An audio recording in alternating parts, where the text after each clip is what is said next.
Ao abraçar o meu querido amigo Dom Fábio, que seguidamente participa aqui com comentários no Cartas Proféticas, sobretudo nas reflexões do Evangelho, mas também em outros programas que temos quase diariamente nesses encontros com vocês. Eu saúdo a todas vocês e a todos vocês, incluindo aí todos os bispos, bispas, realmente cristãos e cristãs comprometidas com Jesus de Nazaré, mas também os nossos irmãos de axés, de umbandas, todas as matrizes afrodescendentes, como também de outros irmãos de boa vontade, irmãs de boa vontade, judeus, judias, islâmicos, islâmicas, que lutam pela paz no mundo, em particular na Palestina. O Evangelho para este último domingo da Quaresma de 2024 é o de São João, no conhecidíssimo trecho, capítulo 3, do versículo 14 ao versículo 21, que lerei com vocês de agora em diante. Logo após a vinheta, refletiremos juntos sobre esse Evangelho, em nome do Pai, e do Filho, e do Espírito Santo. Amém. Do mesmo modo como Moisés levantou a serpente no deserto, assim é necessário que o Filho do Homem seja levantado, para que todos os que nele crerem tenham a vida eterna. Pois Deus amou tanto o mundo que deu seu Filho unigênito, para que todo que nele crer não morra, mas tenha a vida eterna. De fato, Deus não enviou o seu Filho ao mundo para condenar o mundo, mas para que o mundo seja salvo por ele. Quem nele crê não é condenado, mas quem nele não crê já está condenado, porque não acreditou no nome do Filho unigênito. Ora, o julgamento é este: a luz veio ao mundo, mas os homens preferiram as trevas à luz, porque suas ações eram más. Quem pratica o mal odeia a luz e não se aproxima da luz, para que suas obras, suas ações, não sejam denunciadas. Mas quem age conforme a verdade aproxima-se da luz, para que se manifeste que suas ações são realizadas em Deus. Até aqui, o Evangelho que proclama a libertação.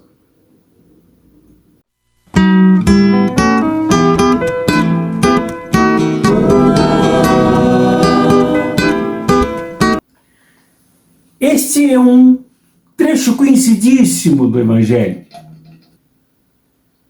A grande pergunta é: se este trecho aqui é parte de um diálogo que Jesus teve com Nicodemos, um nobre fariseu de Jerusalém, um membro do Sinédrio da Judéia, quer dizer, um senador, um doutor, como Jesus o define em momentos anteriores a esse trecho aqui. O que faz conversando com Jesus? Por que Jesus gasta tantas horas com um homem desse quilate que, no entanto, procurou Jesus à noite para não ser visto por ninguém, como que se escondendo, se amparando em esconderijos para não ser visto por ninguém? Esta não é uma pergunta totalmente respondida aqui em São João. Talvez nem seja esta a grande pergunta. O fato é que este diálogo aqui entre Jesus e o Nicas, o vitorioso, Nicas quer dizer vitorioso, vitorioso do povo, Nicodemos, demos povo no grego. Esta conversa com Nicas é uma conversa que se dá entre Jesus aberto, Jesus inclusivo, Jesus que abraça o outro, mesmo que ele participe de um setor da sociedade que persegue Jesus. Ele, no entanto, um homem bom, que não se encontrou com Jesus somente nesta vez, mas esta foi a mais marcante. E porque o Evangelho de João, que foi publicado aí no final do ano 100, início do segundo século da fé cristã, procurava responder muitas questões. Uma delas exatamente era a que o judaísmo levantava, sobre a dúvida se Jesus de fato era Deus, se de fato ele era filho de Deus. E a outra dúvida era a grega, de que para alcançar a Deus, se não era necessário o maior número de conhecimento possível, um conhecimento acumulado, profundo, filosófico, a gnose. Os gnosticistas eram parte do movimento do gnosticismo que procurava conhecer a Deus pelo intelecto, por explicações racionais. Voltando ao judaísmo, este era uma corrente que procurava julgar a humanidade ao fim e fora da história, de forma absolutamente violenta e punitiva sobre os pecadores, visto que este segmento se transformou no tempo de Jesus numa religião, no tempo de Jesus e depois da publicação do Evangelho de João, numa religião de obrigações, de legalismos, de obediência opressiva a um Deus amarrado a formulações e a princípios morais. Então, por isso, esse diálogo importante, fundamental, talvez um dos mais importantes entre Jesus, esse que ocorreu com Nicodemos. Porque aqui Jesus afirma que o caminho para chegar a Deus não é nenhum dos dois, nem o do legalismo, nem o do gnosticismo. Dos gnósticos que queriam conhecer a Deus pela razão. Pelo contrário, o caminho a Deus não era outro senão de Deus para a humanidade. A primeira carta de João se reafirma isso. E Deus amou primeiro o mundo. É o que se vê aqui. Deus amou o mundo de tal modo, de tal monta, de tal forma. E este amou ao mundo usa na língua grega original a palavra amor originária descendente derivada da palavra ágape, que é um amor absolutamente incondicional. Não é um amor reduzido à amizade como Filon, amor aos amigos. Nem mesmo o amor eros, reduzido à sexualidade, à pulsão sexual, às pessoas que se ama desta forma.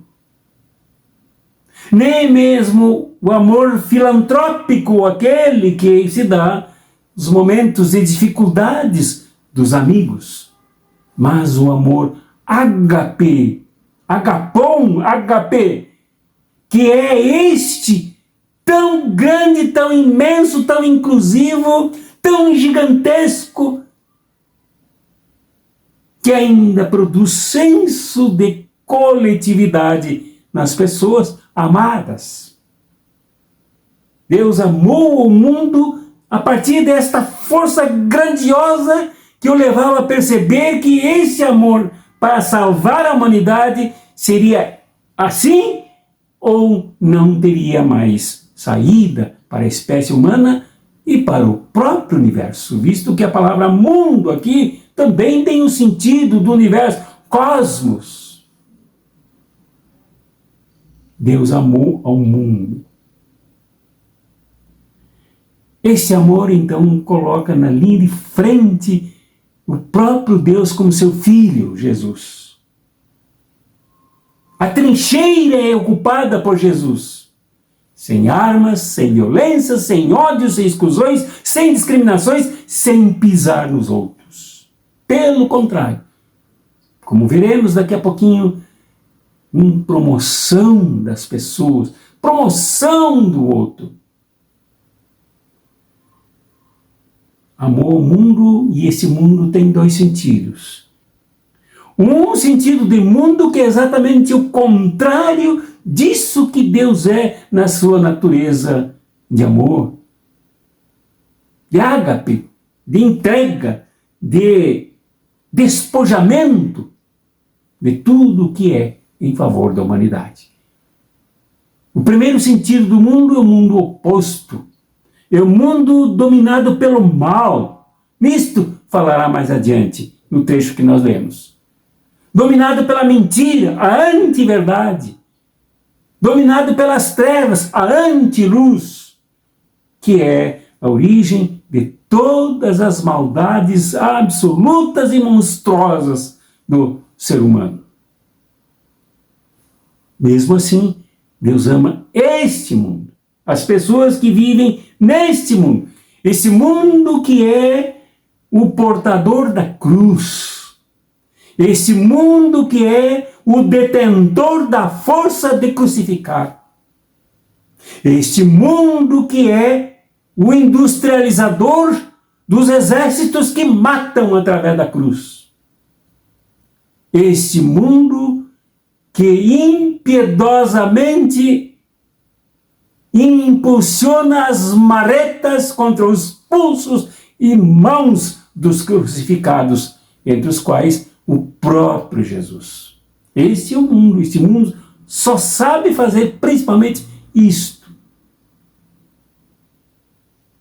No entanto, Deus amou esse mundo, esse amor no passado, quer dizer, amor desde sua origem, desde sempre. E agora, esse amor ainda transcende muito mais no seu próprio Filho Jesus. E o segundo sentido de mundo aqui é o mundo humano, é a humanidade. Principalmente a humanidade maltratada pelo primeiro sentido do mundo, a humanidade espizinhada, a humanidade descarnada, a humanidade ferida, chagada, marginalizada, discriminada, expulsa a pontapés, seja por quais razões forem, pela lepra, pela cegueira, pela velhice, por ser mulher, por ser crianças, por ser jovens, por ser mundo humano tão desumanamente maltratado pelo mundo que odeia, mundo das trevas, mundo do mal. Este Deus ama ainda mais o mundo completamente despido de coração. O mundo da humanidade. É o mundo com quem Jesus encontrará e onde Jesus encontrará as pessoas que ele libertará, que ele salvará. Foi para esse mundo, para esses dois mundos. O mundo de Pilatos, que julga na calada da noite, o mundo da religião dos rabinos, que se juntam com os sumos sacerdotes, com os soldados do templo, para caluniar Jesus, para encaminhá-lo ao julgamento, para condená-lo, para matá-lo. Neste mundo de tanta gente crucificada, Jesus é o enviado do Pai. É para ele, dentro dele, que o Pai o envia. Não porque o Pai não ama o seu filho. O seu filho é o primeiro amado. É o detentor do amor do Pai. Por isso ele radicaliza este amor por esse outro sentido de mundo, o mundo machucado, amarretadas pelo mundo dos opressores. O primeiro sentido que vimos aqui. E ele veio não para condenar. Esse mundo já é condenado, principalmente o mundo dos humanos. Jesus é filho da humanidade. Esse filho do homem também tem o significado de filho da humanidade. E ele é julgado pelo outro mundo dos que se acham divinos, superiores, poderosos. E aqui dentro deste mundo massacrado, Jesus é enviado não para julgar. O julgamento, a condenação, sempre vem marcados de vários títulos, de várias marcas. Pecadores, maus, ladrões, salteadores, prostitutas, leprosos, cegos, surdos. Enfim, este é um mundo habitado por aqueles que já são condenados pelo mundo no primeiro sentido que Deus ama, mas totalmente feito de ódio para julgar e condenar os que são massacrados. Este mundo que não é condenado pelo Filho que é enviado, pelo próprio Deus aí ativo, apaixonadamente ativo, este mundo é para ser salvo. E Jesus entra no meio dele, mancha suas mãos com as feridas dos aqui machucados neste mundo, da humanidade espezinhada, não para julgar, não para desempenhar o papel farisaico de dizer, tá aí, ó, te machucaste, culpa é tua. Não, Jesus não veio para isso. Jesus veio para salvar. E a palavra salvação também aqui é soter, para curar. E a cura está nas mãos das pessoas que o aceitam, que o acolhem. Na palavra crer. Quem crer, quem aderir, quem abraçar esse mundo, se salva. E crer é se levantar, é se soerguer, é se colocar de pé, é assumir a dignidade compartilhada por Deus que mandou o seu Filho, que enviou o seu Filho, amando de tal modo este mundo, de tal maneira, que o enviou para nós. Creio, sinceramente, meu irmão e minha irmã, que se somos seguidores de Jesus, isto é, somos essas pessoas de fé, que cremos, isto é, que abraçamos, que seguimos Jesus, não como oportunismo para que Ele nos proteja, para que Ele quebre os nossos galhos, para que Ele nos ajude na mesma sociedade capitalista, nos mantermos na corda bamba, aí, na travessia que fazemos entre o nascimento e a morte da melhor forma possível. Não, não é para isso. Somos chamados a crer para nos comprometermos com esse mesmo Jesus, o rosto do Pai, as pernas do Pai, os braços do Pai, a voz do Pai. Jesus mesmo disse: quem me vê a mim, vê o Pai, quem vê o Pai, me vê a mim. Transitando pelas terras mais machucadas hoje no meio da humanidade, que é na Palestina, para mostrar o quanto Deus ama a humanidade. E esta é a nossa tarefa. E dialogarmos como Ele fez com Nicodemos, para explicar, para conviver, para compartilhar o agapom, o amor que Deus teve pela humanidade e pelo mundo, com Ele também. Com o diferente também. Sem que a diferença significasse absolutamente nada. Então, meu irmão, minha irmã, se cremos nesse Jesus, sem nos preocuparmos muito com tanta explicação, com tantas definições, com conceitos clássicos de teologia e de filosofia,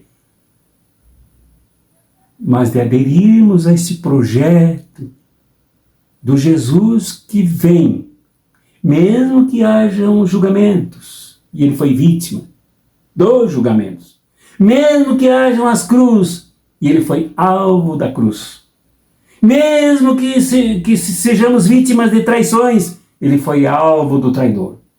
Mesmo que sejamos atropelados pelo Estado que massacra, que ocupa militarmente, que sangra, que pisa, que expulsa, Ele também foi vítima disto. Nós somos chamados a esta fé que nos coloca numa caminhada tão forte, tão vigorosa, que nos faz dignos de andarmos, de vivermos. Vivemos na luz e não nas trevas. Vivemos no bem e não no mal. Vivemos na verdade e não na mentira. Este é o nosso grande desafio. Cremos desta forma. Momentos antes de gravar esta reflexão, eu conversava com um amigo, um teólogo, um filósofo. E ele disse que quer ser cristão de verdade, mas dessa forma como muitas igrejas propõem, ele não quer mais. Cristianismo estrutural, cristianismo institucional, cristianismo de uma meia dúzia, cristianismo mais farisaico do que da graça, cristianismo mais a favor do ódio do que do amor, mais próximo da mentira do que da verdade, mais próximo das trevas do que da luz. E disso ele não quer mais fazer parte. Já fez, se enganou e não quer mais. Penso que deveríamos todos assumir esta posição. Seguirmos Jesus de Nazaré de verdade. Esse aqui, envolto nesta onda tão forte e tão graciosa de amor, que Deus amou o mundo de tal maneira que deu o seu Filho unigênito. Entregou. Sigamos este. Participemos do projeto deste. Envolvamos-nos com Ele. Comprometamos-nos com Ele. E ajudemos a mudar este mundo, fazê-lo um lugar em que se possa sentir mais este amor. E uma convivência de pessoas que se dispõem muito mais a amar do que a humilhar, muito mais a levantar do que a empurrar para baixo, muito mais a iluminar do que sombrear as pessoas para que elas se anulem e se eliminem. Seja esta a tua vontade, meu irmão, minha irmã. Seja este o teu compromisso.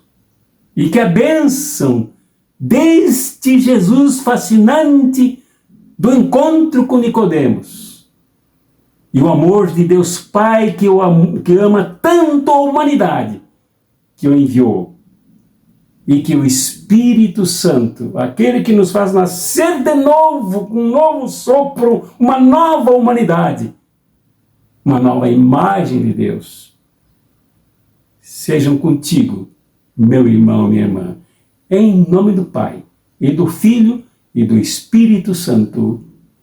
Amém.